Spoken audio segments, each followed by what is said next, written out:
नमस्कार दोस्तों, मैं विजय शंकर सिंह आप सबके सामने उपस्थित हुआ हूं आपके अपने चैनल विद्या विहान एकेडमी पर। आप सभी का ढेर सारा हार्दिक स्वागत है। आज मैं आप लोगों को हायर एजुकेशन में किस तरह पार्टिसिपेट करें, बच्चे हायर एजुकेशन की तरफ मोटिवेट हों, उसके लिए मैं आपको एक वीडियो लेकर आया हूं। मैं आपको ये बताना चाहता हूं कि आपने देखा होगा कि अभी टेट के लिए, सुपर टेट के लिए, सी टेट के लिए इतना बच्चे पार्टिसिपेट करते हैं और फिर बहुत कुछ लड़कों को सिलेक्शन मिलता है, कुछ डिस्क्वालीफाई रहते हैं या जिन भी कारणों से उनको सफलता नहीं प्राप्त होती है, जबकि वो पीजी डिग्री करके बैठे होते हैं, लेकिन वो कभी हायर एजुकेशन के बारे में सोचते भी नहीं है। उनकी सोच प्राइमरी और हायर एजुकेशन के प्रति जाती नहीं प्राइमरी से। तो मैं आपको बताना चाहता हूं कि हायर एजुकेशन में अगर आपको जाना है तो हायर एजुकेशन का एक रास्ता है जो है यूजीसी नेट से होकर जाता है। और उस यूजीसी नेट के बारे में मैं आप लोगों को बताना चाहता हूं कि यूजीसी नेट के लिए आपके पास अगर आपको क्वालिफाई करना है तो आपको ध्यान रखना है कि आपको पीएचडी में एडमिशन लेने से लेकर असिस्टेंट प्रोफेसर बनने तक के लिए आपको आज की तारीख में नेट की डिग्री लेनी होगी, नेट का सर्टिफिकेट प्राप्त करना होगा। ये बड़ी सुखद विषय है, चाहे एग्जाम्स कंडक्ट होते हैं नहीं होते हैं। आपने देखा होगा कि बहुत सारे एग्जाम, अभी पीजीटी का एग्जाम हुआ, वो 4 साल 5 साल के वेट के बाद एक एग्जाम कंडक्ट हुआ, जबकि मैंने देखा है कि नेट हर 6 महीने पे होता है और आपके पास इतनी यूनिवर्सिटीज हैं, इतनी डिग्री कॉलेजेस हैं, अवसर बने होते हैं। तो बच्चे जो हायर एजुकेशन में जाना चाहते हैं वो नेट, यूजीसी नेट का एग्जाम, जो कि इस समय एनटीए करा रहा है, यूजीसी नेट का एग्जाम एनटीए इस समय बॉडी है एग्जाम कंडक्ट करने के लिए। पहले यूजीसी खुद कराता था, फिर कुछ टाइम सीबीएसई कराया, इस समय एनटीए कराता है, नेशनल टेस्टिंग एजेंसी इसका नाम है। तो यह 6-6 महीने में 2 बार एग्जाम होते हैं। नॉर्मली जून में, दिसंबर में इनके एग्जाम पड़ते हैं, इनका रिक्रूटमेंट भी आता है, हम सारी डिटेल्स आपको बताएंगे। लेकिन इसके फायदे यह हैं कि आपको अगर पीएचडी में एडमिशन भी लेना है तो आज की तारीख में अगर आपका नेट सर्टिफिकेट है तो आपको वेटेज मिलता है और आप आसानी से पीएचडी में अच्छी यूनिवर्सिटीज में एडमिशन पा सकते हैं। साथ ही आपको जेआरएफ के चांसेस रहते हैं, जेआरएफ क्वालिफाई करके आपको फेलोशिप मिल सकती है, अच्छा खासा पैसा मिलता है, जिससे कि आप आसानी से पढ़ाई अपनी कर सकते हैं हायर एजुकेशन की।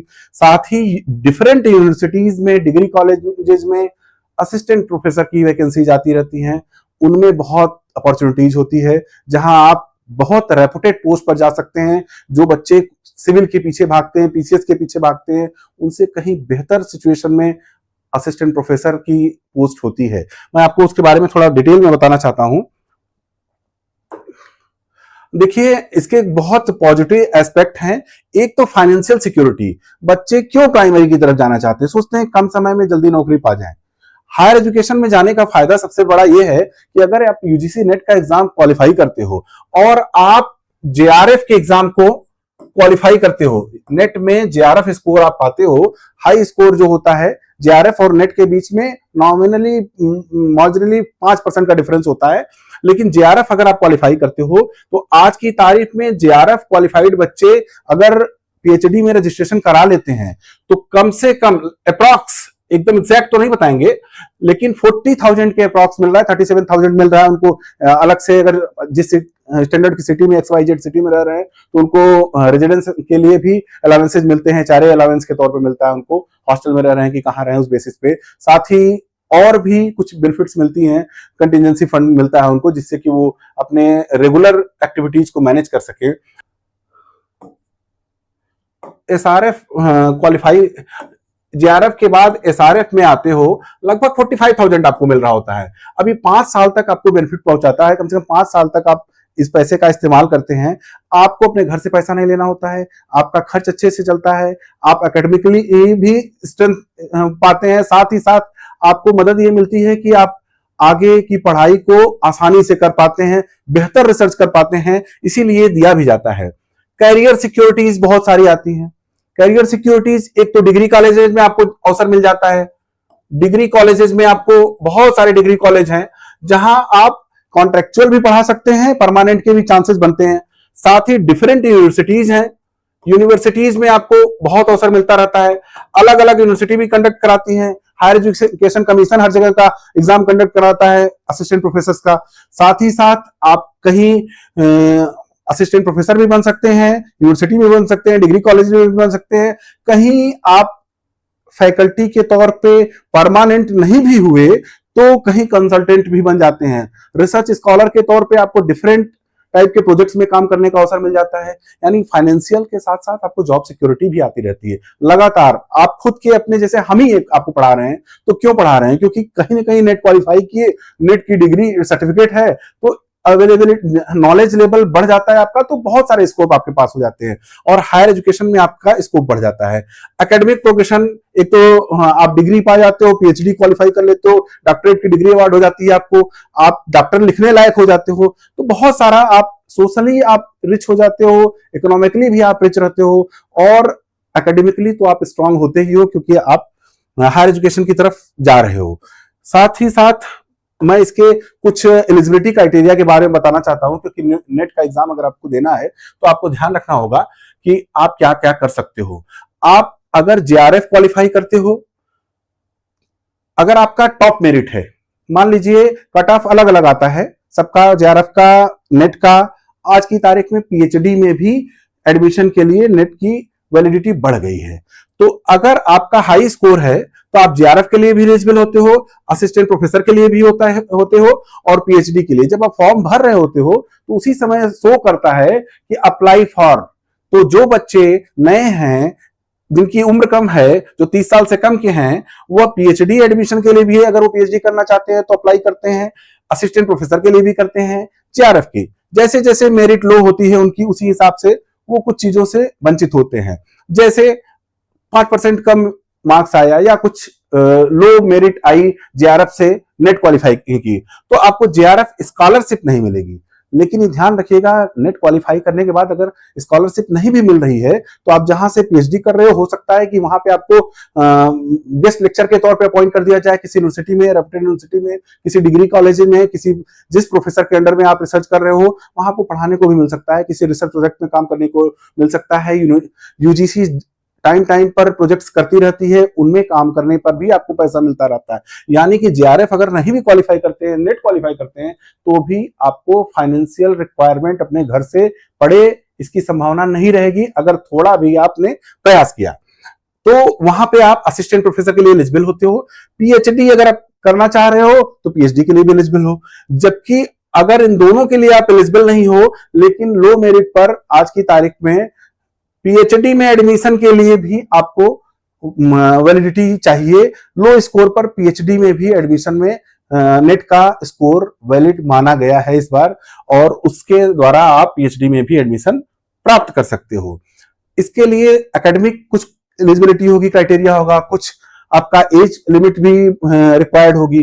तो एकेडमिक के रूप में अगर आप देखते हैं तो एकेडमिक एलिजिबिलिटी जो आपको चाहिए, एलिजिबिलिटी में master degree 55% general and EWS candidate, जो इकोनॉमिकली वीकर सेक्शन है और जनरल कैंडिडेट हैं, उनके लिए 55% का मार्क्स पीजी डिग्री में होना कंपलसरी है मास्टर डिग्री में। या ओबीसी, एससी, एसटी या पर्सन विद बेंचमार्क डिसेबिलिटी, जो पीएच, वीएच, एचआई कैटेगरी में होते हैं, फिजिकली हैंडीकैप्ड या विजुअली इंपेयर्ड होते हैं, या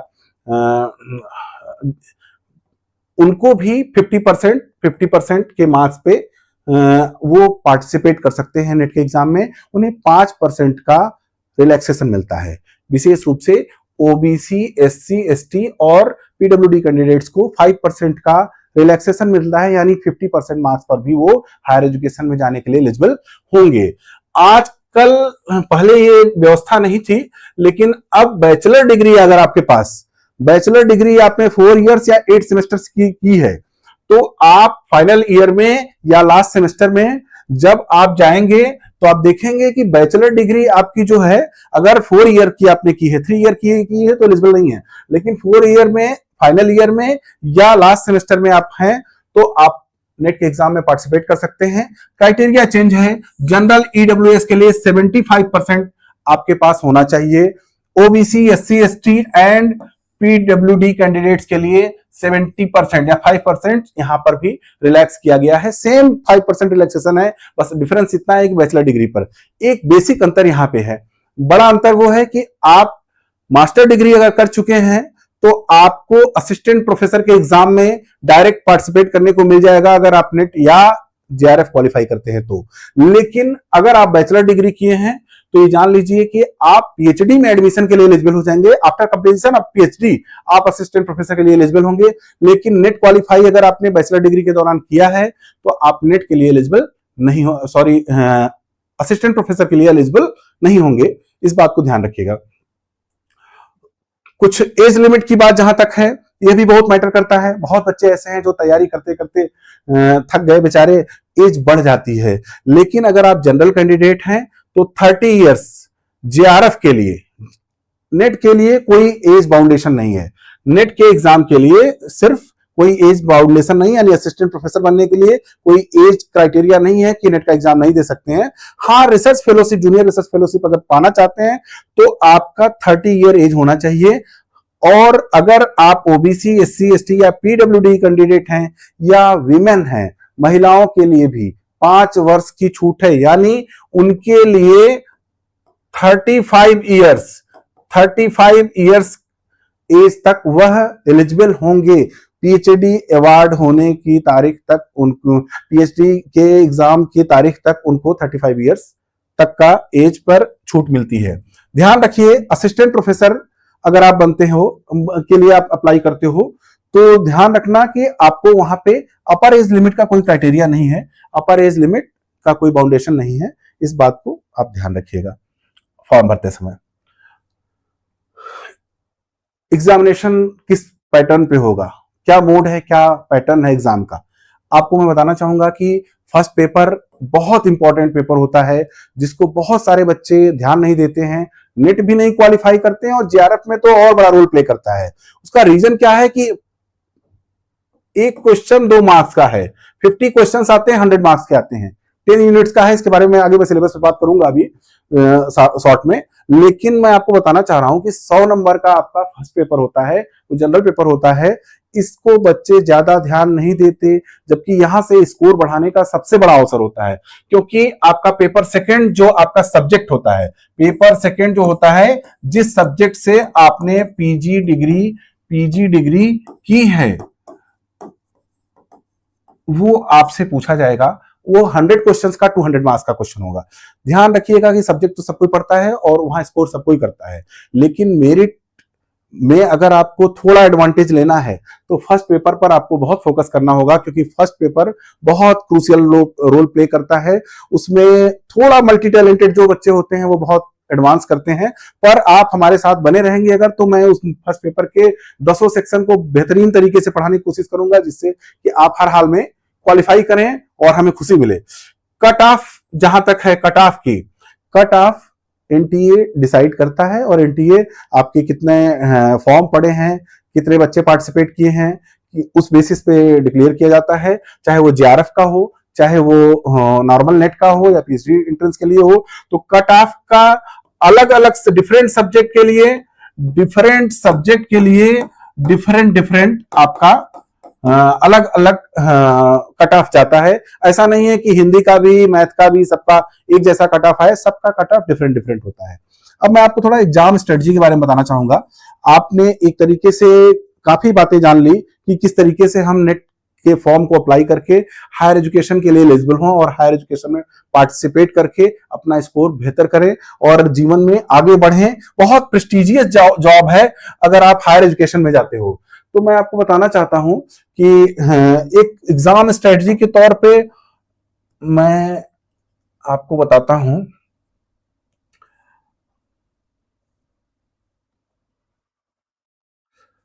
आप ध्यान रखिएगा कि आप प्रिपरेशन करने आ रहे हैं, अगर इस फील्ड में आ रहे हैं हायर एजुकेशन की, तो नेट के एग्जाम, जो पुराने बच्चे हैं वो तो काफी कुछ अवेयर हैं, लेकिन जो नए बच्चे हैं उनके लिए ध्यान रखिए कि प्रीवियस ईयर के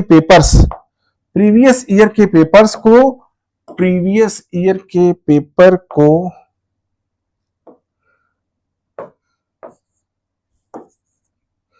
कुछ टेक्निकल प्रॉब्लम हो रही है।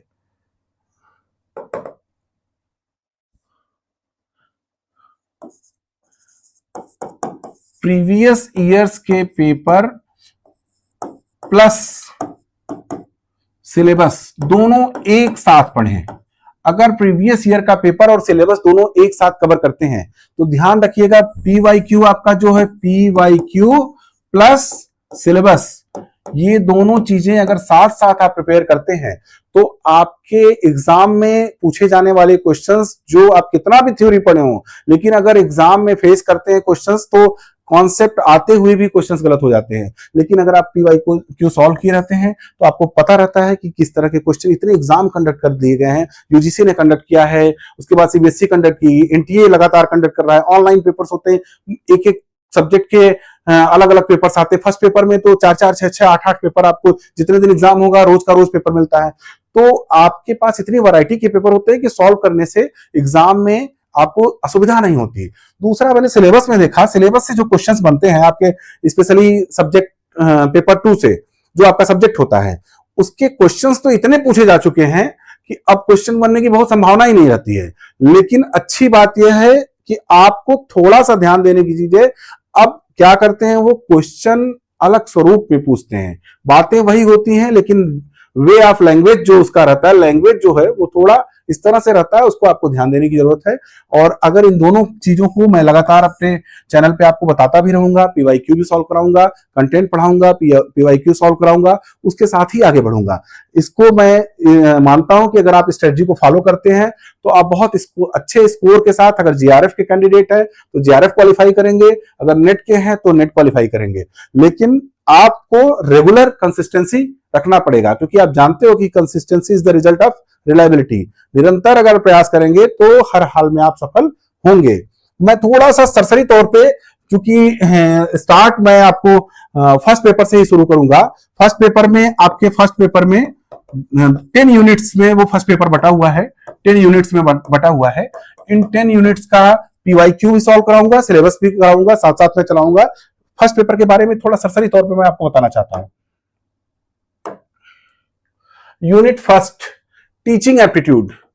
एक टीचर के लिए, अगर आप टीचर बनना चाहते हैं हायर एजुकेशन में, आपने कोई बीएड की डिग्री, कोई टेक्निकल इस तरह का काम तो किया नहीं है, तो आपको टीचिंग एप्टीट्यूड का एक पेपर आएगा। पेपर में हर 10 क्वेश्चन, जो 10 यूनिट्स आपके बटे हुए हैं, वो 10 के 10 यूनिट्स आपके 5 मार्क्स जान लीजिए आते हैं। टेक्निकली 5 नंबर ही दिया जाता है कि 5-5 क्वेश्चन हर यूनिट से 5-5 क्वेश्चन आते हैं, यानी 50 क्वेश्चंस। लेकिन बहुत बार आप देखेंगे 6 क्वेश्चन 7 क्वेश्चन कुछ यूनिट से हैं, कुछ यूनिट से 3 क्वेश्चन 4 क्वेश्चन 2 क्वेश्चन भी हो जाते हैं, पर औसत मान लीजिए तो 5 क्वेश्चन हर यूनिट से आता है। किसी यूनिट को अवॉइड नहीं किया जा सकता। आपको ध्यान देने की चीज ये है कि पहला टीचिंग एप्टीट्यूड है। टीचिंग क्या है, टीचिंग में कौन कौन से कॉन्सेप्ट्स हैं, कि टीचिंग क्या है। टीचिंग मतलब शिक्षण। शिक्षण में ध्यान देने की चीज है कि उसका क्या ऑब्जेक्टिव है, किस टाइप के कॉन्सेप्ट हैं। आप नेचुरलिज्म में बिलीव करते हैं, चाहे नेचुरलिज्म की बात हो, चाहे आइडियलिज्म की बात हो, चाहे एग्जिस्टेंशियलिज्म की बात हो, तो प्रैग्मेटिज्म की बात हो, ये सारी चीजों पे मैं डिटेल में बात करूंगा। टीचिंग के ऑब्जेक्टिव्स को मैं बताऊंगा कि किस किस तरह के टीचिंग के ऑब्जेक्टिव हैं। कैरेक्टर फॉर्मेशन के लिए टीचिंग का उद्देश्य क्या है, चरित्र निर्माण है। शिक्षण का उद्देश्य चरित्र निर्माण है। साथ ही साथ कॉग्निटिव डेवलपमेंट के लिए है, यानी संज्ञानात्मक विकास किस तरह। शिक्षा का एकमात्र उद्देश्य चरित्र निर्माण मैकेंजी ने कभी कहा था। तो इन चीजों पे मैं बात डिटेल में करूंगा। डिफरेंट टाइप के ऑब्जेक्टिव हैं, चाहे साइकोलॉजी आपका कहना चाहूंगा कि कॉग्निटिव डेवलपमेंट के साथ साथ आप इमोशनल डेवलपमेंट में, कैरेक्टर फॉर्मेशन, ये डिफरेंट टाइप के टीचिंग के ऑब्जेक्टिव हैं, वो मैं डिटेल में बताऊंगा। Levels of teaching, memory level, understanding level, reflective level, ये डिटेल में मैं बात करूंगा जब पढ़ाऊंगा सिलेबस को, क्योंकि सिलेबस पे डिटेल बात करूंगा। मेमोरी लेवल यानी किसी भी चीज के लिए मेमोरी लेवल, जैसे आप जोड़ते घटाते भी हो तो कम से कम आपको जोड़ना घटाना आ रहा है, नंबर सिस्टम आ रहा है, तब आप जोड़ घटा कर रहे हो, गुणा भाग कर पा रहे हो, क्योंकि आपने कुछ संख्याओं को याद कर रखा है, आपको टेबल याद है, तब आप काम कर पा रहे हो। यानी रूट मेमोरी का होना बहुत जरूरी है। फार्मूला नहीं याद है तो आप कुछ नहीं कर पाओगे, डिफिनेशन नहीं याद है तो उसको एक्सप्लेन नहीं कर पाओगे। तो आपके लिए रूट मेमोरी होना जरूरी है। साथ ही रूट मेमोरी के अलावा आपके अंदर यह योग्यता होनी चाहिए कि उस रूट मेमोरी को हम यूटिलाइज कैसे करें, यानी कहीं एक्सप्लेन करना है तो एक्सप्लेन कैसे कर पा रहे हैं, तो वो अंडरस्टैंडिंग लेवल होती है। यानी मेमोरी लेवल, अंडरस्टैंडिंग लेवल और रिफ्लेक्टिव, इन दोनों के बेसिस पे आप रिफ्लेक्शन कर सकते हो, आप चिंतन, अमूर्त चिंतन कर सकते हो, जिसको कहते हैं कि एब्स्ट्रैक्ट थिंकिंग कर सकते हो। तो इसके लिए आपको ध्यान है, इन सब चीजों के बारे में डिटेल में बात करूंगा जब पढ़ाऊंगा। इसकी कैरेक्टरिस्टिक्स दी है, लर्नर्स कैरेक्टरिस्टिक्स दी है, जिसमें आपको एडोलसेंस और एडल्ट लर्नर्स के बारे में बताया गया है। एडोलसेंस चूंकि बच्चों को ही पढ़ाना है, आपको बीए में बच्चा आता है, हायर एजुकेशन में पढ़ाएंगे तो कम से कम वो 18 साल के आसपास रहेगा। एडोलसेंस स्टेज की लास्ट स्टेज में वो होगा, लेकिन उस दौरान उसके अंदर बहुत सारे फिजिकल, इमोशनल, सोशल चेंजेस हो रहे होते हैं। उन चेंजेस को ध्यान में रखकर ही हम टीचिंग करते हैं। इंडिविजुअल डिफरेंसेस को उनके जानते हैं, क्योंकि एक एक बच्चा अलग तरीके से है। तो इंडिविजुअल डिफरेंसेस की बात अगर करें, हर बच्चे का mental level, economical level, social level अलग अलग है, तो एक टीचर को इन चीजों को ध्यान में रखकर क्लास में पढ़ाना होता है। तो टेस्ट करते समय नेट इन चीजों को देखता है कि क्या ये कैंडिडेट हायर एजुकेशन में टीचिंग करने लायक हैं। अगर ये चीजों में आप पारंगत हैं तो आप हायर एजुकेशन में पढ़ाने लायक हैं, क्योंकि यूजीसी नेट जो एग्जाम है यह एलिजिबिलिटी क्राइटेरिया है। अगर आप नेट क्वालिफाई नहीं करते, it means you are not eligible for higher education. तो अगर आप क्वालिफाई करते हो, it means you have teaching aptitude better. Methods of teaching in higher learning, ये सारी बातें मैं डिटेल में आपको बताऊंगा। फर्स्ट यूनिट था, थोड़ा थोड़ा समरी में बता दे रहा हूं जिससे कि आप बस जान लीजिए। रिसर्च एप्टीट्यूड, चूंकि हायर एजुकेशन में आप जा रहे हो तो आप चाहे नेट के बाद डायरेक्ट असिस्टेंट प्रोफेसर बन जाओ, लेकिन आपको पीएचडी करना ही है। पीएचडी करना है तो रिसर्च मेथोडोलॉजी का ज्ञान होना चाहिए। रिसर्च क्या करते हैं, रिसर्च कुछ नया, समथिंग न्यू, समथिंग डिफरेंट। ऐसा नहीं कि एकदम अनुसंधान कर दिया, ऐसा कि एकदम आविष्कार कर दिया। आविष्कार रिसर्च नहीं है। रिसर्च खोजी हुई चीजों में कुछ नयापन, कुछ नया, जैसे रोज टेक्नोलॉजिकल एडवांसमेंट हो रहा है, रोज आपका एनईपी, नेशनल एजुकेशन पॉलिसी आ गई, तो बहुत सारी चीजें चेंज हो गई। तो समाज में हो रही घटनाओं के आधार पर ये रिसर्चेज भविष्य में बड़े प्रोजेक्ट का काम करती हैं। छोटी छोटी रिसर्चेज फाइंडिंग्स के द्वारा कहीं ना कहीं बहुत बड़ा चेंज होता है, और बाद में जो चेंज आता है वो ग्रास रूट लेवल से वो डाटा आता रहता है, और अंत में वो चेंजेज किसी पॉलिसी फॉर्मेशन में आप देखते हैं। चाहे अभी नेशनल एजुकेशन पॉलिसी को ही देख रहे हैं, अब देखिए आपका एकेडमिक सिस्टम चेंज हो गया, बहुत सारी बुक्स फिर से पब्लिश हो रही हैं, तो नई तरीके की पब्लिश हो रही है, नया सिलेबस हो रहा है। तो रिफॉर्म्स जो हो रहे हैं वो रिसर्चेज की देन है। तो रिसर्च के बारे में बताएंगे, मेथड्स ऑफ रिसर्चेज, चाहे एक्सपेरिमेंटल है, चाहे डिस्क्रिप्टिव है, चाहे हिस्टोरिकल है, quantitative, qualitative research, different type of researches हैं, इनके बारे में बताएंगे। स्टेप्स ऑफ रिसर्च, रिसर्च कब कैसे करते हैं, कि कैसे हमने ऑब्जेक्टिव लिया, कैसे हमने हाइपोथेसिस बनाई, कैसे हमने ऑब्जेक्टिव राइटिंग की, या फिर हमने किस तरह के रिसर्च टूल्स इस्तेमाल किए, किन रिसर्च टूल्स में स्टैटिस्टिकल टूल्स कौन सा हमने लिया। इन सारी चीजों का हम स्टेप्स बताएंगे जब हम डिटेल में पढ़ाएंगे। उसके आगे इसमें रिसर्च के बारे में सेकेंड यूनिट में दिया गया है। थर्ड यूनिट में आपको कॉम्प्रिहेंशन, ये सबसे आसान यूनिट मानी जाती है, लेकिन बच्चे इसको प्रैक्टिस नहीं करते हैं, इसलिए यहां से भी क्वेश्चन लूज करते हैं। 5 क्वेश्चन आ गया, एक पैराग्राफ आ गया, उससे 5 क्वेश्चन आ गए। अब एक पैराग्राफ में 5 क्वेश्चन अगर दिया है तो ये आपकी जिम्मेदारी है कि अब लगातार प्रैक्टिस करें, नहीं तो एनालिसिस बेस, कोई प्राइमरी लेवल का एग्जाम नहीं है, हायर एजुकेशन के लिए एग्जाम है, तो आपको ध्यान देना होता है कि हम बेहतर तरीके से काम करें, बेहतर तरीके से प्रैक्टिस करें। प्रैक्टिस करने से आपकी एनालिसिस पावर भी बढ़ जाती है, जजमेंट बेहतर हो जाता है, और आप बेहतर आंसर ड्रॉ करते हैं। Fourth unit communication. कम्युनिकेशन, एक टीचर बेहतर कम्युनिकेटर होना चाहिए, इसलिए कम्युनिकेशन स्किल को भी देखा जाता है। कम्युनिकेशन में मीनिंग्स, टाइप्स कितने टाइप की हैं, फॉर्मल है, इनफॉर्मल है, वर्बल है, नॉन वर्बल है, रिटन है, ओरल है, डिफरेंट टाइप की कम्युनिकेशन बताएंगे हम। उनकी कैरेक्टरिस्टिक्स क्या है, मोड्स क्या है, उसका चैनल ऑफ कम्युनिकेशन क्या होता है, वर्बल, नॉन वर्बल, इशारे से बातचीत कर रहे हैं, जैसे यहीं पे हम बात कर रहे हैं तो क्या कर रहे हैं, हम वर्बल कम्युनिकेशन कर रहे हैं, बट वन वे कर रहे हैं, टू वे नहीं कर रहे हैं, वन वे। हम बात बोल रहे हैं, आप सुन रहे हो, आपकी बात मैं नहीं सुन रहा हूं। इंटरकल्चरल एंड ग्रुप कम्युनिकेशन, कभी लाइव स्ट्रीमिंग करेंगे, डायरेक्ट इंटरेक्ट करेंगे, एक ग्रुप से हम कम्युनिकेट करेंगे, तो वो भी एक ग्रुप कम्युनिकेशन कहलाएगा। Classroom communication, teacher taught relation के बीच में, जब आप देखते हो क्लास में एक टीचर पढ़ा रहा होता है, क्लासरूम कम्युनिकेशन होता है। डाटा और message transmit to one point to another point is called communication. तो ये कहा ही जाता है कि जब हम अपने संदेश, विचार, हाव भाव प्रदर्शित करते हैं, मेरी बॉडी लैंग्वेज जो है, मेरी बॉडी लैंग्वेज से बहुत सारी चीजें आपको समझ में आ रही है, वो बॉडी लैंग्वेज भी इस जेस्चर के थ्रू कम्युनिकेट किया जा रहा है। उसमें वर्बल नहीं है, वो नॉन वर्बल है। बोल जो रहे हैं वो वर्बल कम्युनिकेशन है। तो इसके बारे में बताएंगे। Barrier to effective communication, barrier को बहुत ध्यान में रखने वाली चीज है, क्योंकि बैरियर यानी बाधाएं, कम्युनिकेशन यानी संदेशवहन या संप्रेषण में जो बाधाएं आती है। क्या बाधाएं आती हैं? सिमेंटिक बैरियर्स एक कहलाता है, यानी भाषा संबंधी बाधा। भाषा संबंधित क्या हो सकता है, कोई तुतला कर बोले, कोई हम ही जैसे बोल रहे हैं, बहुत जल्दी स्पीड अगर हमारी होगी तो आपको थोड़ा कम समझ में आएगा, थोड़ी आवाज क्लियर ना हो या नॉइज के कारण न क्लियर हो, चाहे कुछ भी समस्याएं, यानी व्यक्तिगत भाषा संबंधी अनुवाद आप कर रहे हो, हम कुछ बोल रहे हैं उसका आप कुछ और मतलब समझ रहे हो, तो ये भाषा संबंधी है। ऑर्गेनाइजेशनल बैरियर होते हैं, साइकोलॉजिकल बैरियर होते हैं, पर्सनल बैरियर होते हैं, इनके बारे में डिटेल में हम बात करेंगे जब हम इस यूनिट को पढ़ रहे होंगे तब। तो हाँ, नेक्स्ट यूनिट आपका है सिक्स्थ लॉजिकल रीजनिंग, बता दिया। फिफ्थ था मैथमेटिकल रीजनिंग एंड एप्टीट्यूड। ये बहुत स्कोरिंग और बहुत अच्छा यूनिट है, सभी स्कोरिंग है, ऐसा कुछ नहीं है इसमें जो ना आए। इसको अच्छे से आप पढ़ें तो 45 क्वेश्चन 50 में कर सकते हैं। ये पेपर आपको नेट जेआरएफ में सबसे बड़ा योगदान देता है। बस ध्यान रखने की बात है कि इस पेपर को अवॉइड ना करें। मैथमेटिकल रीजनिंग एंड एप्टीट्यूड में छोटे क्वेश्चंस कम आते हैं। एक डीआई का क्वेश्चन आता है, डाटा इंटरप्रिटेशन का, और वो 5 नंबर का क्वेश्चन होता है 5 मार्क्स का। अब वो 5 मार्क्स का क्वेश्चन जो होता है वो बस ध्यान देने की चीज ये है कि डीआई से साथ ही इंडिविजुअल क्वेश्चंस भी बहुत सारे रहेंगे, यानी 5 to 10 मार्क्स आजकल पूछ ले रहा है। आजकल ज्यादा इस पे फोकस कर रहा है, इसलिए मैं भी आपको फोकस कर रहा हूं कि अगर आपके अंदर थोड़ी सी भी चीजें ध्यान रखने की है, बस परसेंटेज कैलकुलेट करना आ रहा हो, गुणा भाग आ रहा हो, इतना तो करना पड़ेगा, तो आपके लिए डीआई का क्वेश्चन सॉल्व करना बहुत आसान है। हालांकि डीआई नहीं, मैथमेटिकल एप्टीट्यूड है, तो मैथ वाला है इस सेक्शन में। डीआई का अगले सेक्शन में मिलेगा अभी। फ्रैक्शन, टाइम, डिस्टेंस, ये सारी चीजें से क्वेश्चंस 5 क्वेश्चन इससे रहेंगे। इससे 10 क्वेश्चन नहीं रहेंगे, इससे 5 क्वेश्चन रहेंगे। 5 क्वेश्चन डीआई से भी आता है वो। हाँ, लॉजिकल रीजनिंग है।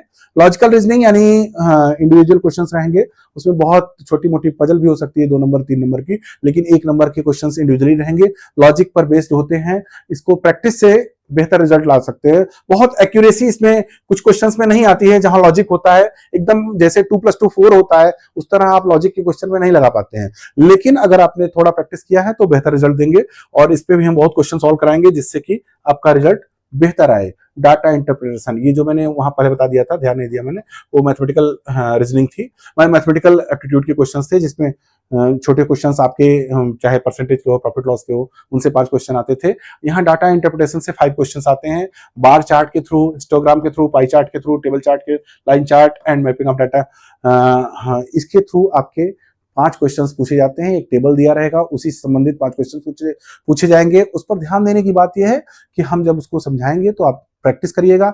हम रोज का रोज आपको क्लास भी कराएंगे, आपको क्वेश्चंस भी देंगे पीडीएफ के थ्रू कि आप इसको सॉल्व करिए, और हो सके तो मैसेज के थ्रू मुझे रिस्पॉन्स भी करिए कि इसका ये अच्छा रहा, खराब रहा, क्या नहीं आया, क्या आया, वो आप बता सकते हैं। साथ ही नेक्स्ट यूनिट आपकी है, नेक्स्ट यूनिट है इंफॉर्मेशन एंड कम्युनिकेशन टेक्नोलॉजी।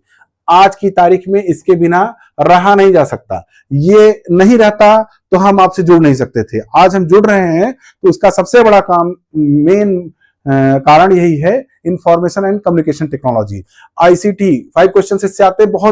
बहुत क्वेश्चन तो आपके व्यवहार में आ रहे हैं क्योंकि आप लगातार निरंतर जुड़े हुए हैं आईसीटी से। मोबाइल सबके पास है, लैपटॉप भी लगभग सबके पास है, या टैब किसी पास में है, तो चीजें आपके एक्सेस में हैं। बस थोड़ा टेक्निकल टर्मिनोलॉजी नहीं आप ध्यान देते हैं, जैसे जनरल एब्रिविएशन एंड टर्मिनोलॉजी, या basic internet, intranet, email, audio, video conferencing, सब चीजें आपके जीवन में हैं, लेकिन कुछ चीजों से आप शब्दावली को ध्यान नहीं दिए रहते, या वो व्यवहार में उतना टेक्निकल टर्म्स का इस्तेमाल नहीं किए रहते, इसलिए वो ध्यान में नहीं आती हैं। पर हम बताएंगे उनको जिससे वो प्रॉब्लम्स दूर हो जाएंगी। Digital initiatives in higher education, ICT and governance. ICT का इस्तेमाल आज की तारीख में हर जगह हो रहा है, गवर्नमेंट भी कर रही है, हम आप भी कर रहे हैं, और उसके द्वारा आगे बढ़ रही चीजें। 9th यूनिट आपकी है पीपल डेवलपमेंट एंड एनवायरनमेंट। ये पूरी तरीके से एनवायरनमेंट पे, डेवलपमेंट पे फोकस्ड है, थ्योरेटिकल पार्ट है। इसको हम पढ़ाएंगे जब 9th यूनिट तक पहुंचेंगे तब।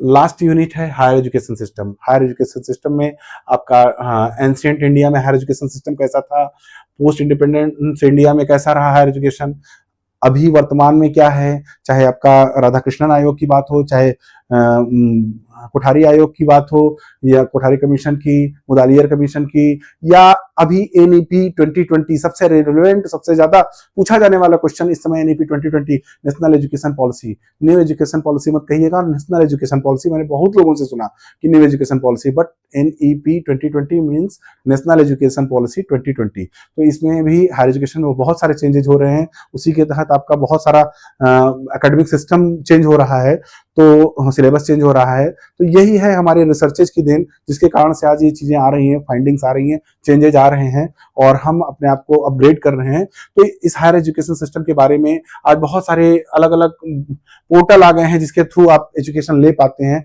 उन सारे के बारे में डिटेल में हम बात करेंगे।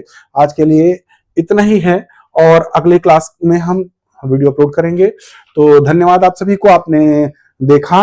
और अगर आपको वीडियो अच्छा लगा हो तो लाइक करिए, सब्सक्राइब करिए, शेयर करिए।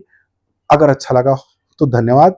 कमेंट्स में अपने सुझाव जरूर दीजिएगा कि क्या अच्छा लगा, क्या बुरा लगा, क्या और चाहते हैं आप। कमेंट्स में अपने सुझाव जरूर दीजिएगा। धन्यवाद।